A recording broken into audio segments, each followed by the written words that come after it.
Tuskegee Airmen were the first black servicemen to serve as military aviators in the U.S. Armed Forces, flying with distinction during the World War II.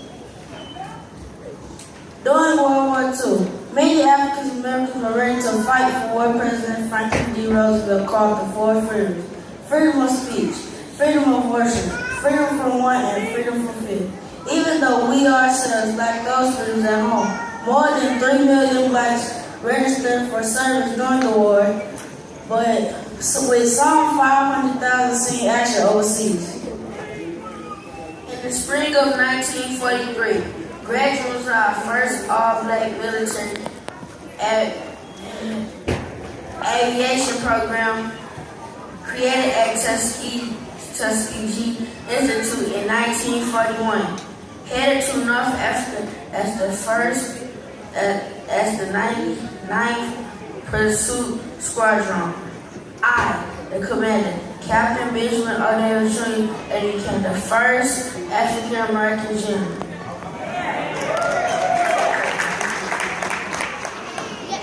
We, the Tuskegee Airmen, saw combat against German and Italian troops through more than 3,000 missions and served a great source of pride for many of the blacks in America.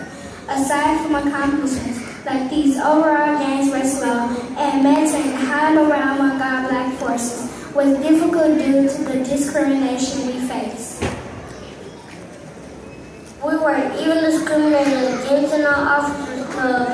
One general made this statement upon us entering training: "This is not the time for blacks to fight for equal rights or personal advantages. They should prove themselves in combat first.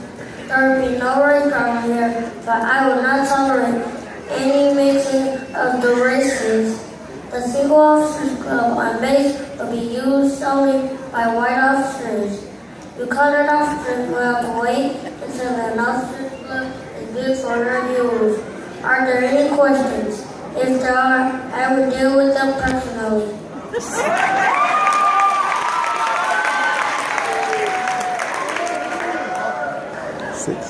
My name is Pilfrey U. Brooks. I enlisted in the United States Army Air Corps in 1942 and graduated as a flight officer on April 15, 1945.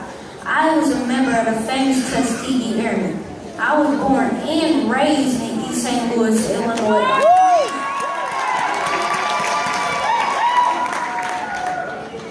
Across the street from Miles Davis. I chose the trombone as my instrument and played with several local bands, including the George Hudson Band.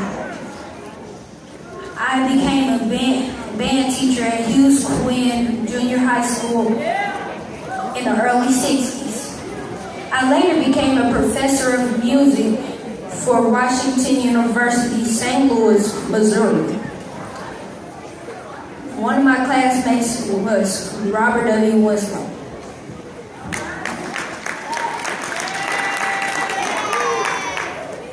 Hi, my name is Robert W. Winslow.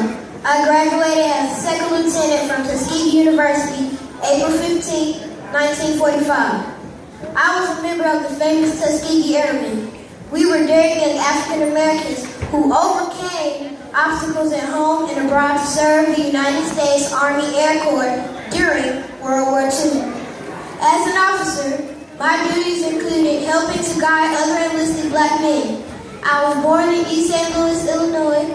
One of my classmates was Terryl and Brooks.